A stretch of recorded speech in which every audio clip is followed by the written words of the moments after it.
Namaste. So, one of the things which hits all of us is suffering of various kinds in this world. And seeing suffering, there are many people who conclude that there is no God because in a world of God, there should be no suffering. Sounds very logical. But if we understand the role that suffering plays in our evolution, what it does, how it vanishes, what are the stages through which we go through, then it becomes meaningful that there is a wisdom which is working behind creation, which is carrying us through everything toward the great consummation. So let's start with zero level. Zero level is there is no suffering. Why? Because you are like a stone. That's what we hear, thick skinned people, and very often it is advised you should be thick skinned. Please do not listen to that advice, it's to become retrogressive. Mother once remarked that about the Chinese people that because of the lack of the psychic inside, there is a coldness inside, and therefore they are insensitive to people suffering and vicariously to their own. Even they don't suffer. Why? Because even to suffer requires to be awake and alive. There is a very nice little ghazal in one line in one of the ghazals, which is very beautiful. It speaks of किसी रंजिश को हवा दो कि मैं जिंदा हूं अभी. If you don't fan some kind of even a strong emotion inside me, even an emotion of hate, I am alive. Treat me like a person who is alive. Of course, this is a way of saying ranjis is, dushmani kar lo, but don't become indifferent. So this is a first step or zero level where there is no suffering, not because the person is evolved, but because the person is like a stone. And one goes through life as things come, material nature. Momentarily there is suffering, like the bakra when it is being chopped off. Very momentary. And it shields them. At that level, it shields them from much pain. That's what Sri Aurobindo says in Savitri about the dark mother. She is the dark mother in whose womb we have hid from too swift an awakening to world pain.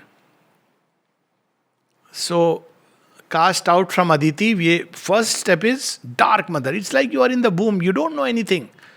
Whatever suffering is there, mother is taking. The child doesn't know. So that first stage of evolution, when we don't suffer, but we make others suffer very often without even wanting because we are stone-hearted. We don't realize. And when you are a stone, whatever you may do, anybody trying to even come close with you, you will suffer. So this is zero stage. Then to make it move, how do you make it? It's like a hard ground. You have to plow it. So what comes? To plow the field? Pain.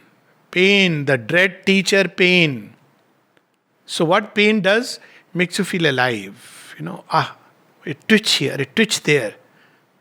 You feel alive in various ways, materially, psychologically. So when you are alive, what happens? You wake up and you do some chesta, effort.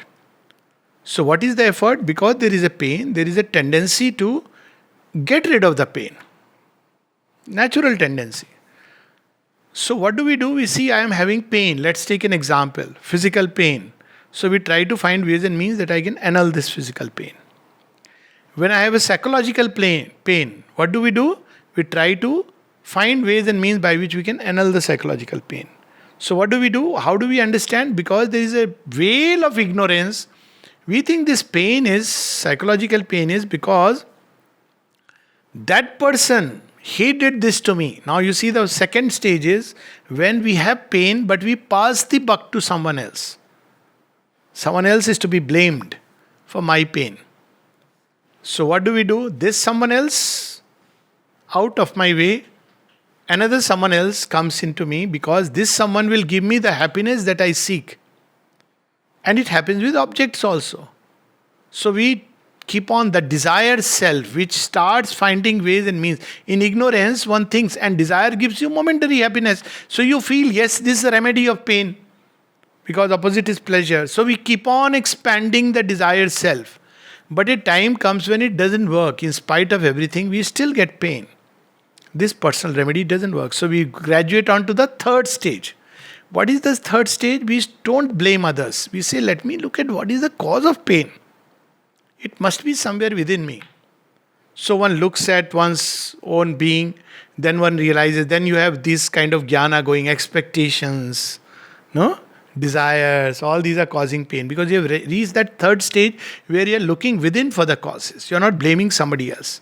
So then you discover, then you say, okay, but how do I get rid of expectation? Now from here a new journey starts. The journey to come out of this zone of suffering which is born out of ignorance and desire. So what do? You follow either Buddha's path or one of the paths, so many paths. And through that, by getting rid of expectation and desires, you are psychologically free from suffering. Material suffering is still there, but your mind is not reacting to this. So you are psychologically free of that suffering. So you enter into the fourth stage where you enter a zone where you are freed from individual suffering. And you are a free person in that sense. So you are always calm. You are not affected by, you understand, but unlike the first stage, you understand the causes of suffering. And if somebody wants, you can extend a helping hand. That look, your suffering is not because of X or Y or Z, it's because you are having ignorance and desire. Try to work on it, you will be free from suffering. And depending on the route you have taken, you will advise. If you are a Buddhist, you will say, observe your nature, follow the Eightfold Path, right conduct, right perception, right understanding, right action, etc. If you are a Krishna Bhakta, you will say, Sarva Dharman Parityaja, offer your suffering to the Lord and He will take care of it. Isn't it? So this is the fourth stage. At fourth stage, you have a transition to make. Either you can live in that stage. It's a wonderful stage. This is the Jiva Koti. Jiva Koti will rise up till here. Or you can enter into a state of vastness. Some beings are born like that. So you say, my suffering is okay, but you still see suffering in creation. So that is called an Ishvara Koti. Now what happens? That law which we find Sri Aurobindo describing, he who must save the world must share its pain. You start taking the suffering of others and you suffer, not because of your own suffering, but because of the suffering of others. Like a mother suffers with her own child suffering. So you begin to, and this others is no more now only your family members. It starts with that, but it extends into the whole creation which you see suffering and you take that. These beings are of a rare category. We know Sri Ramakrishna is one example who would take the suffering of others. And then we have in our own Sri Aurobindo's yoga, Pavitrada, who took upon himself the suffering of others. So he himself suffered a lot, and when suffered means took upon physical this thing, psychologically free again. And when he left the body, mother said, I understand, he took with himself a lot of burden of others. Even in departing, he took upon himself.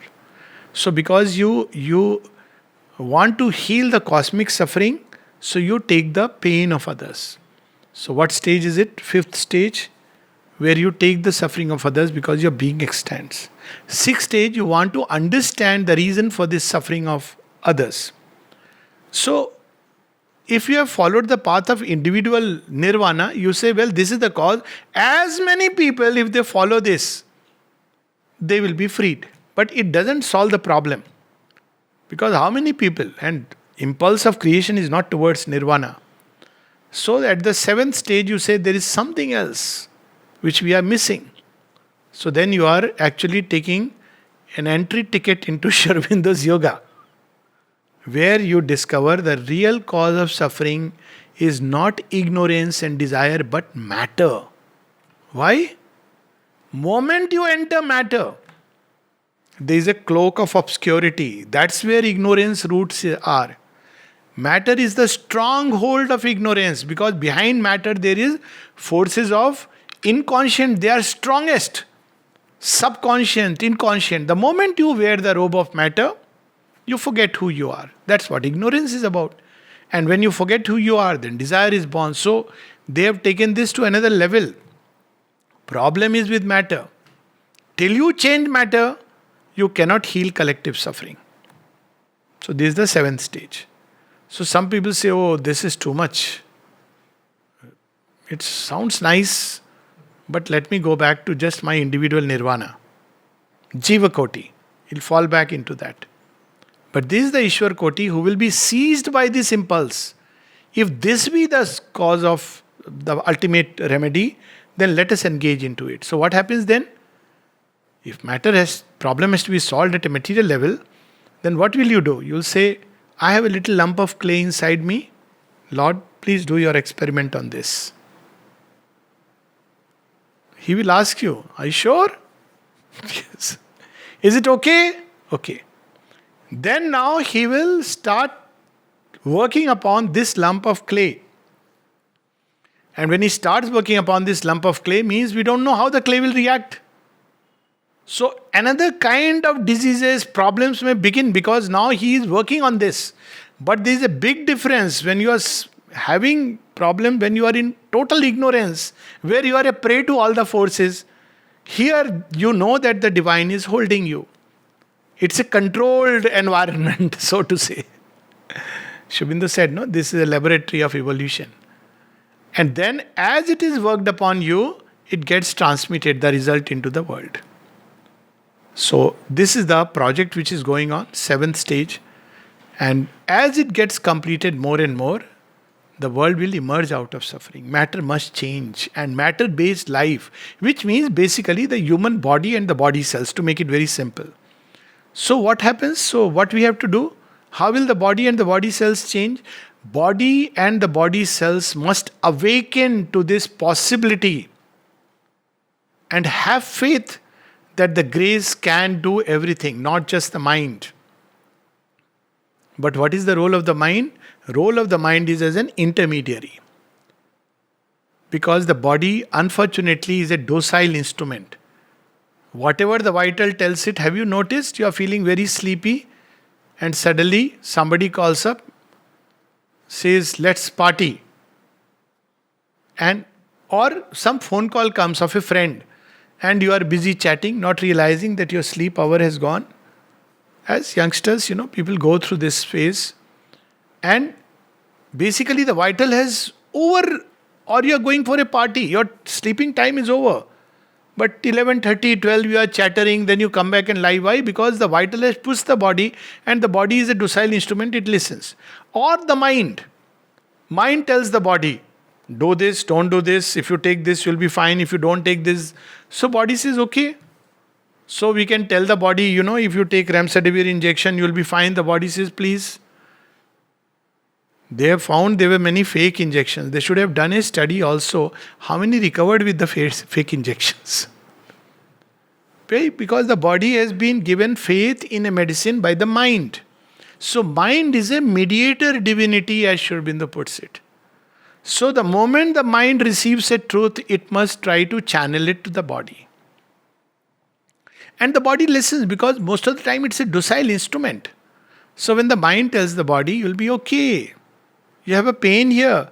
You have a cough here. No, don't think that, it's going to be now your death warrant. You'll be fine. Tell your body. Now it may say, oh, but what if? So then call the grace. Ma, I am having this pain, I am having this cough. Please apply your super balm. You touch your hands. Just sleep once. When you have a pain, just once try this. That it's mother's hand which is touching you here. Or there, or wherever the pain is. Just try it with this thought. See what happens. If you have a pain in the throat, that she is just caressing. Mothers do it, no? When you are a baby. Just try it. So simple. So mind, the role of thought is to become a mediator between the grace above and the body. So if you keep doing it again and again, after some time, the body says, cool, this is good. I like it. Better than taking this injection, that injection. So this faith will one day percolate into the cells. If all this sounds very complicated, then there is a still simpler way.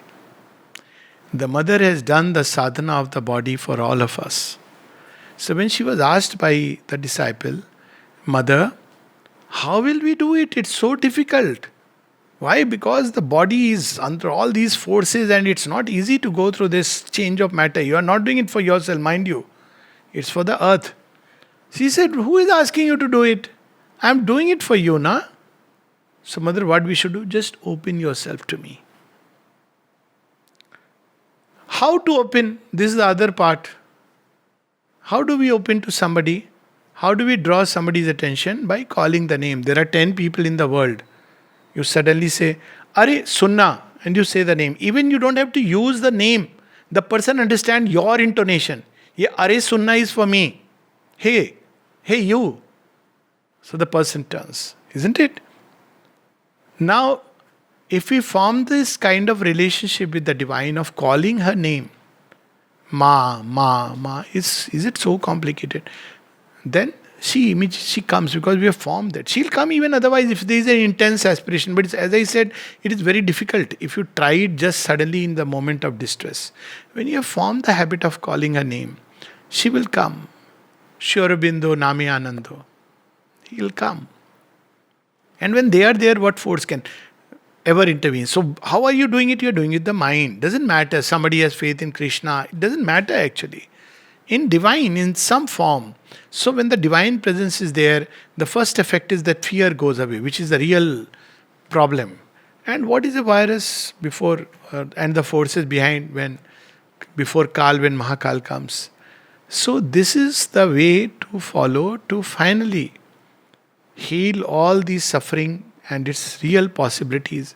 But till man awakens, he has two choices: either to become free of suffering individually, inwardly, psychologically, not materially. That's a possibility. Or by change of matter, in other words, of the bodily existence of the body, to become free of suffering while being here in a body, of course, a transformed body eventually. But much before that, you will have a mastery over illness because the body will begin to respond to the higher forces. Right now, it doesn't respond, it doesn't have faith in that. So, when you awaken this faith in the cells, in the body, to the Divine Mother and her intervention, then the body begins to respond. You will see that many illnesses will just go away like that. Many will not come near you. And eventually, it will be a transformed life upon earth, a divine life in a divine body. That is the permanent solution which is being worked out. It may take a few hundred years, but it's worth trying for those who are seized with the idea of cosmic suffering. For the rest, there is the way of nirvana. And for those who want to take neither, then there are, of course, doctors and injections and medicines. Namaste.